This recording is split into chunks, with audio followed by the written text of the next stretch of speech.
This video is for entertainment purposes only. Let's roll! Well, it's been a long time. Welcome to my new... Would that be my new old channel? Because I had this account for a long time. And the old Behemoth Knives, I couldn't get into the old account. I'm going to try to, but I couldn't. So I had another Behemoth Knives account.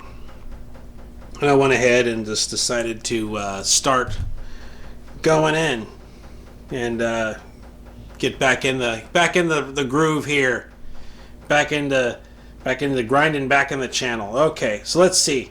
So I'm gonna start off with a shop tour. So the shop tour is, well, let's go into the supply bin here. What do I got? Oh wow, look at that! All kinds of stuff. Got a ruler, old scope mount with the thing. Torx drive, wrench. Oh, this is pretty cool. Check this out. Pretty slick, huh? Piece of steel with a piece of, look like a little piece of 1/4-inch tubing with some all thread. It's made by Jantz, made in USA. Got a little scribe right there, and I just find the center of the edge. It's kind of neat. So I can mark that for grinding. Okay. What's next? Okay, micrometer set, stones, piece of brass from a guard I was probably going to work on. What else do we got here? What's this? Oh, block ink. Something from Hobby Lobby. Okay. Oh, an old Mossberg shotgun ATI stock. Resin die. Here's my resin die. I was looking for that. Here's another resin die. This is stuff for gold filling. I don't know if that still works or not. That's some of this stuff, like this stuff here, I think was like left over from 2006, I think. Maybe 2005, so who knows. Going down a little ways here. My dog wants to come out and play, but I can't let her because I'm going to be grinding some micarta. Yes. What do we got? Oh, there's the good stuff. That's the steel. Oh, okay. Got some D2. Here's some D2. Plan on doing some stuff with that. I got a little liner lock. I thought about remaking my blade on that. What's this? Is this W2? Size. Oh, a 01. Oh, cool. I got a 2-inch wide piece of 01. Okay, that's cool. Didn't know I had that. Another piece of D2. Shear, it's a shear cut or whatever. Blanchard ground. So I thought about doing for my first new knife. Okay, this is D2. Yeah, this is the D2 I had. I just had it in my hand. Piece of corian, or is this corian or Teflon? Teflon. Okay. Oh, here we go. Look at that. That was an old run of oleanders. That's pretty cool. Nothing wrong with them. It just, you know, I just kind of fell. They're heat treated. You know, I could actually do something with these. I could actually grind these up and finish them and put some grips on them. Maybe put some handles on them or some wraps on them or something. I could actually do something with those. I think what it was, something about the grind was kind of going convex and I wanted it flatter. But I could work with these. I could do something with those and finish those up. They're heat treated and everything. That was a little 1-inch wide piece of stock that they sent me. I just made a limited run, never put it to market. Oh, here we go. Fat piece of titanium. Back when I wanted to make a frame lock knife to look like the rest of the market. Oh, here we go.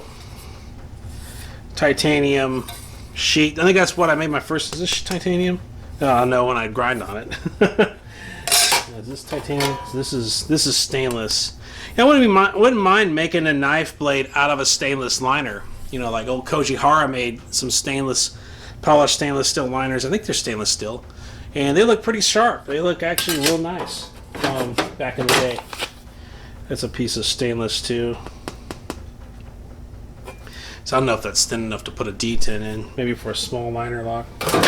What's over here? Oh, is this? What is this? Is this it? Is this the stuff? A2. This is a piece of A2. A2 precision ground. Kind of rusty on the end. I remember this. This is an old Bowie I did. I regrounded it. It actually looked better. It was a convex grind, polished. Looked really good. Actually, it was a. I had a guard in there. And I stuck it in there and it melted the guard off. Oh, what's this? Oh yeah, that's like the last run I made, and they were warped. Was they warped? Was this warped? No, that's not warped. Is that warped? Okay, there's like a slight bend in it. That's what it is. It's a slight warp, but I didn't want to bring it to market. And I'll be honest, I've never met anybody who could take a warp out of a knife. But the grind wasn't that bad. I mean, it had a couple blims on it, but it wasn't that bad. I mean, I could put a grip on this and make it into a personal use knife. Okay, so you know what I thought about doing for my first knife? Just grab a piece of just like 01 like this and run this on there and just make something out of this, like a little, small work knife or something. Here's another oleander from that run. I'm going to add that to these. I can do something with those. I remember I was going to make some cat's paws, but they were too thin. I was going to make a chisel grind cat's paw out of 01. Well, here is another piece of 154 CM. I was going to make a folder out of that. I started on that. I don't have any access real to cryo. I don't want to get into. I was going to go all heavy and start having people cryo treat, and I don't do that. Maybe later. I thought I had a piece of a piece of 440C out there I was going to work with. Where's my 440C? Oh, 440C. I thought I ordered a piece of 440C. Another piece of 154. I know that's 154.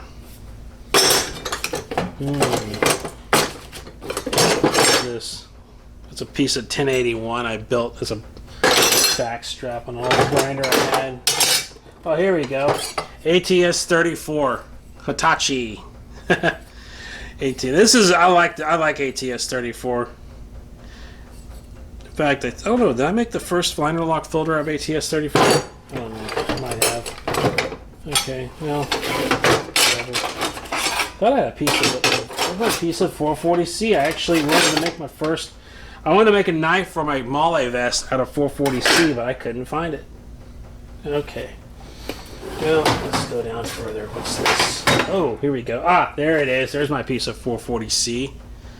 440C stainless. Yeah, no warpage. Looks good. I wanted to make some type of like a chest-mounted knife that goes on the front of a vest, like with maybe a little hole in the back where I can put my finger through so I can retain it. And what's this? That's 01. Okay, I'm gonna put that back in the steel drawer. It belongs in the steel drawer, both of those. Okay. What's this? Black G10. Oh, black and green G10. Honey horn. I was going to make like some kind of friction folder. I might use that for a little liner lock. That'd be cool, wouldn't it? To get into liner locks. The thing about liner locks is, I'm not really too keen on grinding titanium indoors. So I just don't want to get into that. Micarta. My last run of knives was a green micarta. I thought it actually turned out pretty good, but it was just dead in the water. Nobody wanted them. I actually thought it was a pretty good field knife, Oh, here we go. Pink knives. I was going to make a niche pink run of knives. I bought a bunch of pink G10. Made a few pink knives. Used white leather for the sheaths. Turned out pretty good. Lifted a lot of them out, too. Oh, here we go. What's this? That's black and green. What is that? Black/green linen slab. So is that green? It looks like all black. Maybe there's green in it. I thought it's just black micarta. Okay, here we go. This is Coyote G10. I can't remember if this. I think I had some G10 that was like, it said it was tan, but it came out white. This is actually Coyote G10. This is a real thick micarta I used on some blades a while back, a long time ago. Black canvas micarta. What's this here? More black canvas micarta. Oh, here we go. This is kind of fun. This is it's like a pearl. No, it's not pearl. It's actually like an acrylic. It's pretty cool. Well, pretty dusty, pretty grody. Look at all that. They've been sitting for years. Many, many years. Here's some old Westinghouse micarta. It actually turns yellow in the sun because because the paper, they didn't use acid-free paper. And if a patina's over time, when a person grinds into it, that yellow will actually go down into the material quite a bit. So when I polish it up, it'll look all white, like it'll look like ivory. But then with a matter not very long at all, it'll turn yellow and kind of stay that yellow. It kind of wants to be that yellow, if you will. It doesn't take long to turn that yellow. G10. There we go. This stuff's, I don't know. I've had a hard time finding it. One time it was for a benefit, and I decided to drill out a pommel to this size because I wanted to take it a step further and put this down in there to line the pommel, the hole, And it was a minute, and I actually stuck the knife in after it was heat treated, almost helicoptered a knife. Never do that crap again. Nothing's worth that. Another light over here? I thought there was. Okay, here it is.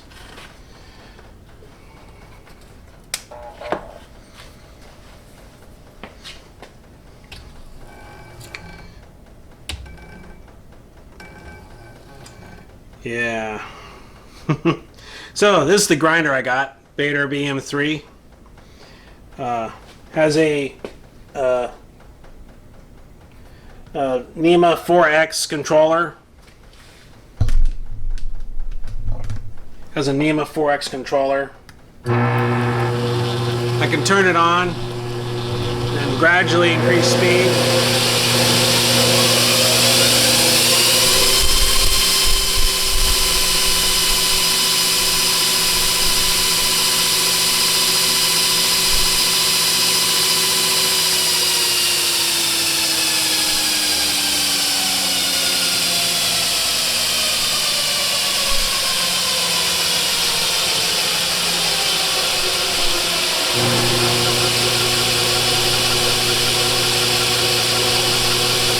Wow, what a mess, huh? Look at all that. Look at all of that junk.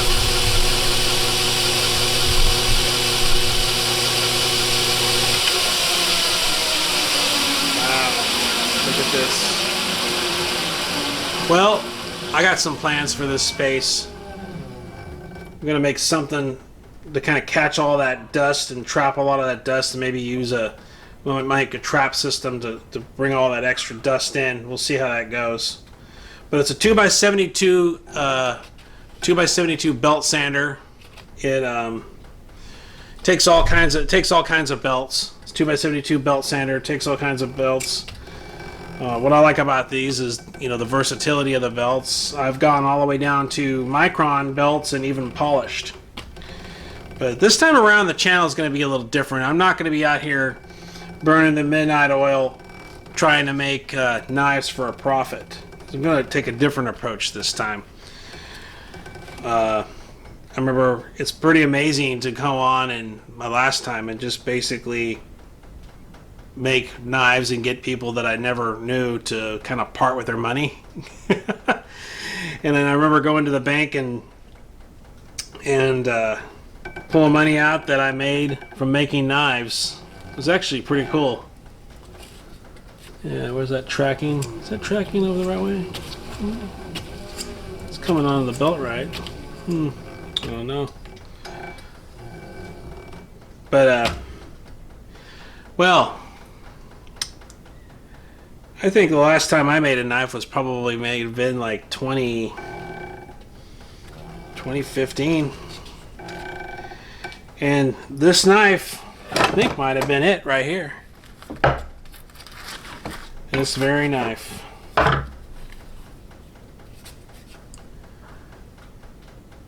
This cat piss drenched knife.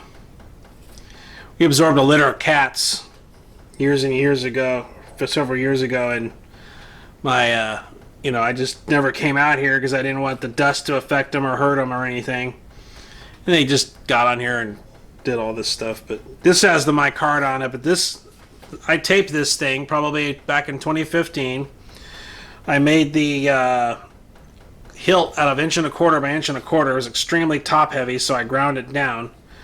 So this time around, it's going to be, I think it's high time that I go ahead and shape the handle. And I remember the day I was buying my first knife making books at Borders, a guy that I knew, and he says that, I said, I just don't know where to begin. He said, you begin at the beginning. You begin at the beginning. And, well, this kind of time around, I think I'm going to be beginning from the last. The last knife that I made. So, tonight, I'm going to basically get out here, without a care in the world, grind this handle off, shape it, complete this knife, complete my last knife, rip everything off the top of this table, refinish it, restain it, lacquer it, decorate the back of the shop, make it a presentable space to produce video content, and take it from there. Because this time around, it's not really the knives that I'm interested in selling. It's the content. It's the channel that I'm interested in building. The fork tip. That's the actual wheel it came with. Got some buffing compounds over here. That's a Kydex press, rivet press. So up here, here's the grinder from underneath here.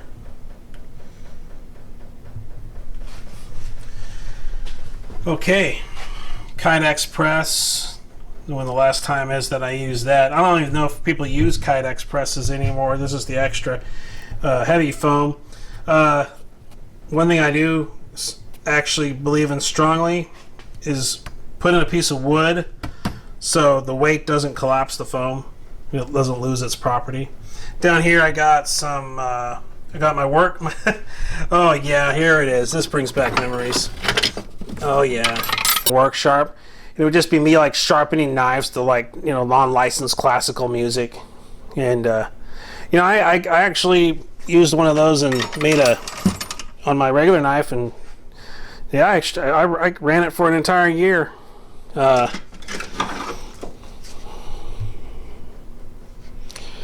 Tomahawk. I got a piece of Kydex on it, but I'm operating my camera. Some more Kydex. So what's this?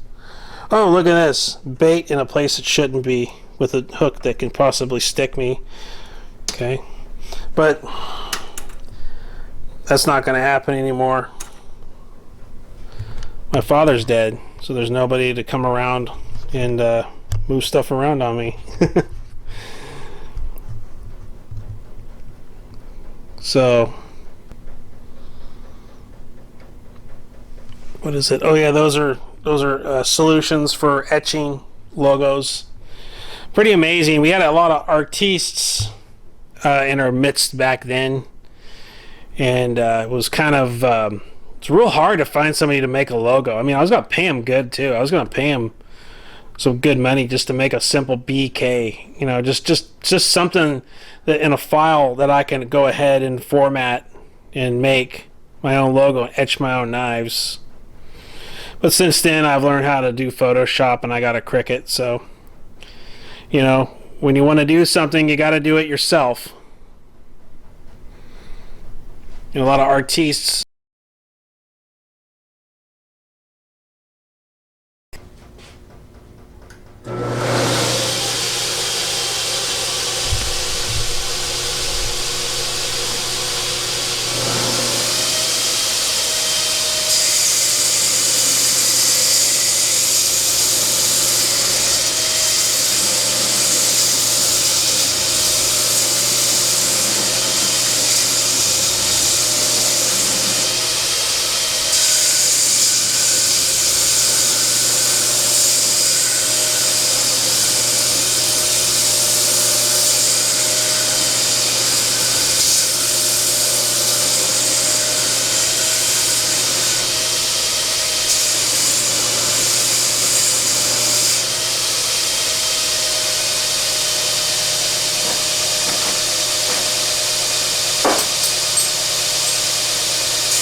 So there it is for now. So this looks it looks a little bit awkward, I will have to admit. I do see like a little gap down here. That's just the way I soldered it back in 2015 or whenever I made this thing. So anyway, this here, you can see I began to kind of polish this and kind of blend this in and make a recess here. Okay, and you can see that's clearly not, really, it's not symmetrical. It certainly has a hot spot. It doesn't, it's not going to feel good, being used every day. But I think in time, what I will gradually do is I will begin to step down the grits, and I will begin to blend all this in, make this symmetrical on both sides, make these both symmetrical on both sides, make this all symmetrical and go together, make these sides equal.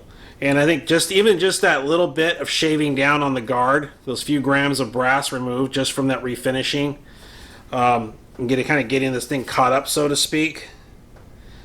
It's actually made it a little bit even lighter. But the thing is, I notice here, like I already noticed, is that I'm going to have to reconcile this because I want a little wide on this side. So I can always take off, but I can't put back on. Alright, so what I'm going to do is I'm going to eventually reconcile that and bring those out to even space. I might even go in here and remove a little bit here on this side. And I think in time this will actually become a usable, everyday usable knife that will ride well in the sheath. For a long time, I actually felt like the thing wanted to just literally pop out like this. It was just so top heavy from that guard. It was just pure brass.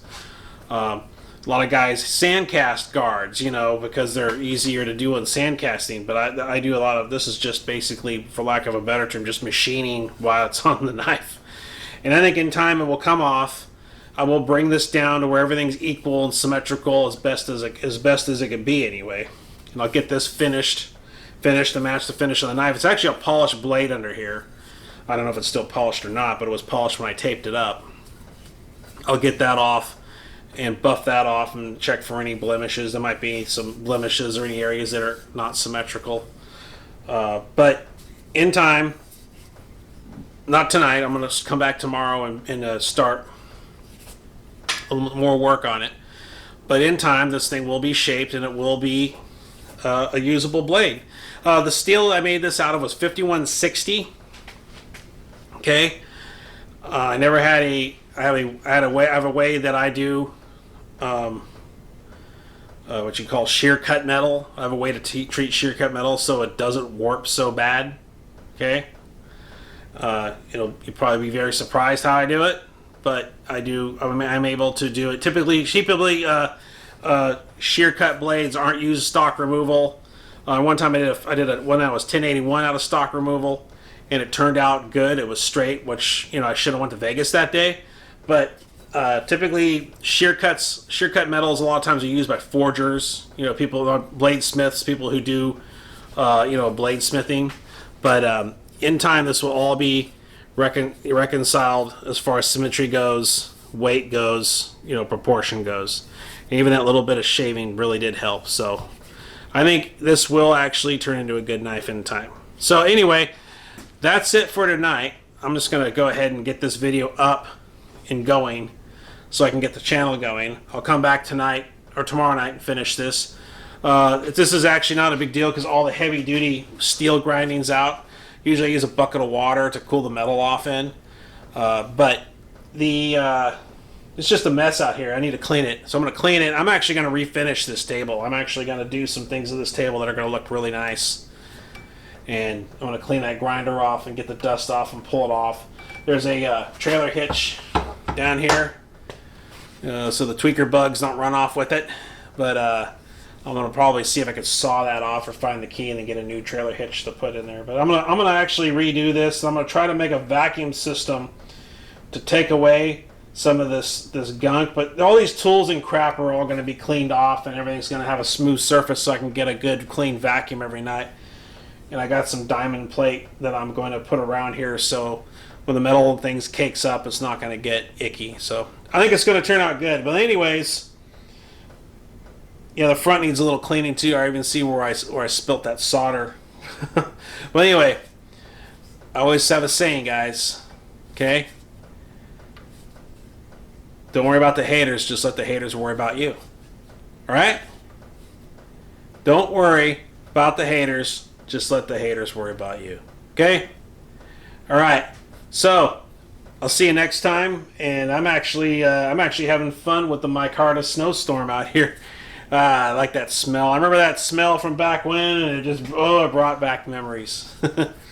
Okay, guys. I'll see you when I put the next upload up, and hopefully I can get farther along on this knife. And it feels good. It feels good.